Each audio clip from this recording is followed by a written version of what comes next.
Abby Tedros here at the WBTV News Now desk, coming to you live on this final Monday of 2021. Hard to believe we have already reached it to the end of the year. While we anticipate and get ready for 2022, many of us are looking to turn a new leaf in the finance department. And joining me now to talk about all of this, whether it is budgeting to save for something big or clearing your name of debt, Kim Anderson of Shelby, North Carolina. Kim, it is great to have you here. Kim is known for a nationally recognized blog called Thrifty Little Mom, and one of the most big things about Kim here is that she cleared her mortgage debt, $93,000, in 2 years. So that is a big deal. And Kim, it all boils down to budgeting. So before we get into all those details, I do want to prompt our viewers at home, if you have a question about how to navigate your finances in 2022 or how to budget, please drop those questions in the Facebook comment section. I'll be sure to ask Kim. Kim is not a CPA, she's not an accountant, but clearly she has great guidance on how to navigate this as you've cleared $93,000 of mortgage debt in 2 years. So walk me through your journey to financial freedom, Kim. Well, honestly, it started with a little bit of frustration because I was at the time like staying at home. My husband was working a full-time job and I was kind of in charge of household stuff. And so I was, looking at some money things, looking at some of the credit card bills and stuff that we had. And I was getting really frustrated because I was finding these fraudulent charges on our credit card.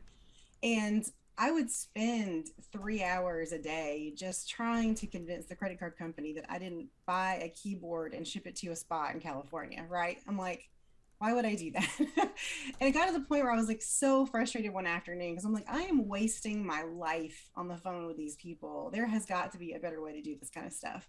And I just remember like Googling cash only because I was just like, I just want to ditch these stupid credit cards and like figure this stuff out. And that led me on a journey to where I ended up, which was recognizing that I had some debt that I could tackle, that I could potentially live without credit cards for a while.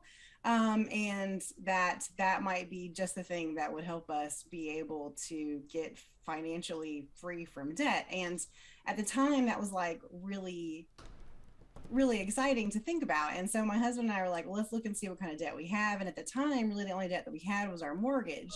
And so we were like, I wonder if we could tackle this. And it was really interesting because when we started, we thought it would take us like 7 years or something like that to kind of do that thing. And then we kind of got obsessed with a product that's called an amortization table, which they're free online. But in an amortization table, you can plug in all kinds of debt-free, like, I'm sorry, any kind of debt information, like your interest rate and how much you owe and how long the term of that loan is and all that stuff. And it'll tell you based on the payments that you're making, how long it's going to take you to pay that off, as well as how much extra money you're going to pay, like in interest.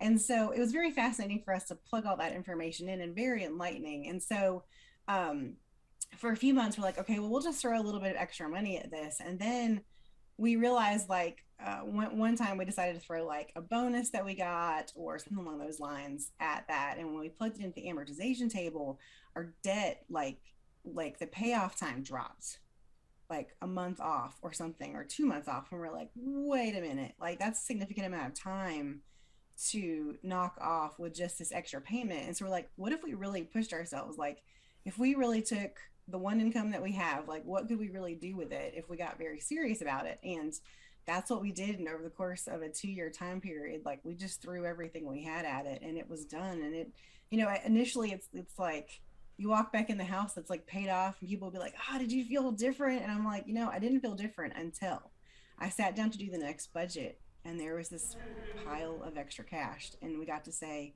what do we want to do with this? Like, what do we want to dream with this? And that was a big deal for us. And you guys are dreaming up so much more now, and we'll get to that in a moment. But first, let me ask you some questions. I do want to ask anybody who is watching on Facebook Live, please, if you have a question about navigating your finances in 2022, drop those questions in the comment section. I'll certainly relay them to Kim. While we wait for those questions to come in, Kim, how do you prioritize your bills and your debt? So for those who are navigating more than just a mortgage, maybe they have student loans or mounting credit card debt, how do you prioritize where your money goes first?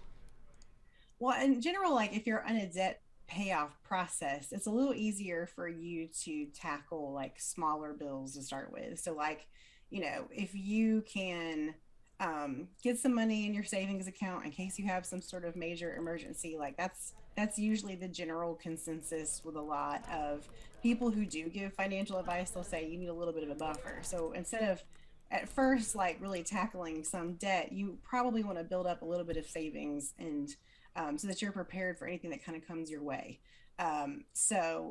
One of the biggest financial gurus likes to say put $1,000 into a savings account first. And then as far as tackling the other debts that you have, it's a good idea to kind of look at, for a lot of people, the quick wins. And so that would be starting with like the smallest debt that you have and kind of going after that. So if you have a credit card from the holidays that needs to be paid off, start there. Um, and then you kind of have to think about different things like, student loans is one of those things nowadays where with COVID and like all the things, I don't even know where the future of student loans is going to be. And, those are things that you can't, there's a lot of red tape around that kind of loan in general and like how long you can take to pay it off. So I think in general, a lot of people will save those types of loans and pay them off last. While other people will do the quicker wins, which would be usually the smaller credit card bills and things like that before they hit the student loans and mortgages. All right, let's talk about some of those money saving habits. So, again, the big takeaway as far as your journey is you were able to pay off $93,000 in mortgage debt with your husband in 2 years' time. So, what are some of those money saving habits and also ways that you were able to pay off such a grand amount of money in debt in such a short period of time? Well, it definitely was a team effort. I don't know that's always easy for all couples to do, but like my husband is a spreadsheet guy and I'm not. So I had to adopt a cash based way of paying for things, like because as long as I didn't have the credit cards in my wallet, which I went and I hid from myself because I wasn't sure. I was like, I'm not really ready to cut these up. So I hid my credit cards for like 6 months in a drawer, but I went with cash. And so I would just create, these little sections in my wallet of how much money I had for groceries and how much money I had for this. And that was a visual way to keep me in line with the budget versus me trying to like track on a spreadsheet or something, which I'm just not good at. And so for all those people who are just like, I'm terrible at budgets, I want to give you hope that by doing kind of a cash based approach, you might actually start seeing some wins. Because it's a very visual, very tangible guide for you. Like it's fences that are physically there. Um, and so I just encourage people to consider adopting that kind of approach and to kind of see it as a team effort. If you have a spouse or a significant other that you're working with to pay something off, um, you know, I think a lot of people are like, you probably had to sacrifice a lot during that season, and we did. But there were things that I figured out how to do to still like enjoy life, and a lot of that came down to we did a lot more free things. So like we did a lot more hiking, we did a lot more outdoor kind of things that didn't cost any money. When it came to eating out, like I encourage you, like if you love eating out, and that's one of the things that's going to be hardest for you to sacrifice. We would look and see what restaurants had specials on certain nights, and those are the nights that we would go out. So like we didn't go out when everything was full price. We went when things were super cheap. Having specials that night, whether it's food or drinks. Um, some of the tips that I like to give people is like, if you've got things like I was a big Starbucks person, like it was very hard for me to give up Starbucks during that season. And so pretty much every single holiday, I would ask for Starbucks gift cards. And that's what everybody knew to get me during that season because that was kind of how I was able to continue to regularly get the coffees that I liked and made me feel good.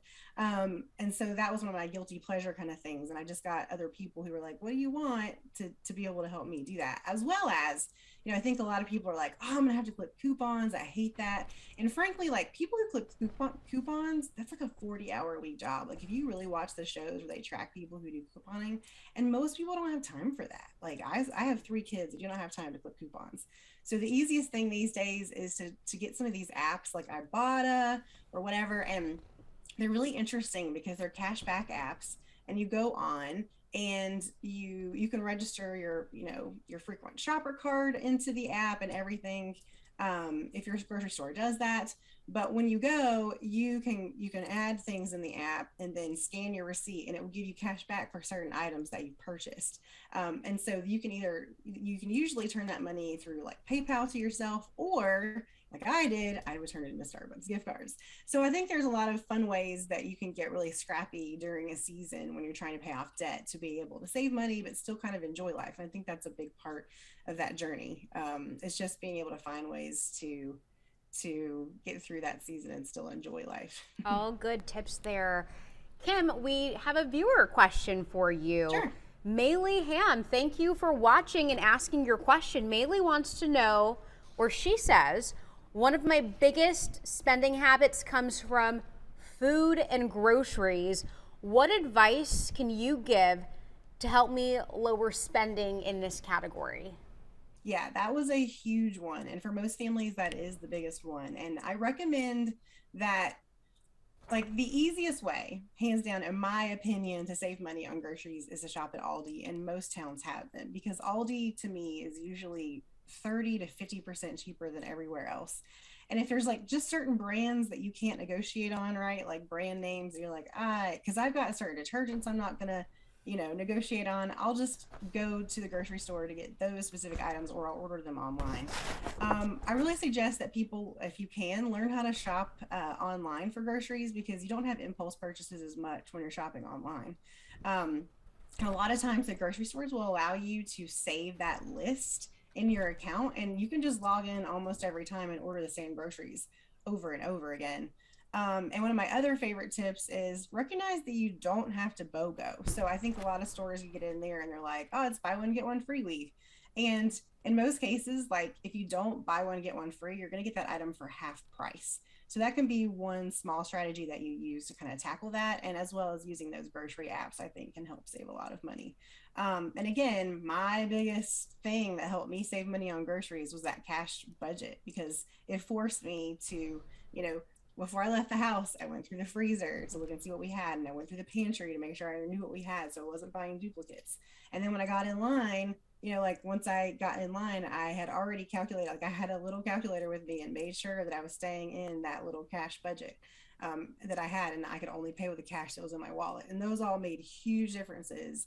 I mean, I would say I probably cut my grocery bill in half just by doing it that way. It's funny that you mentioned that cash-based approach because a viewer just asked what your thoughts are on using a credit card versus navigating your spending through that cash-based approach. Do you prefer that, which clearly you've stated that that is your preference? How do you feel about credit cards, though? If you're paying it off once a month, what are your thoughts on going the credit card route versus cash? I mean, I think credit cards can be fine.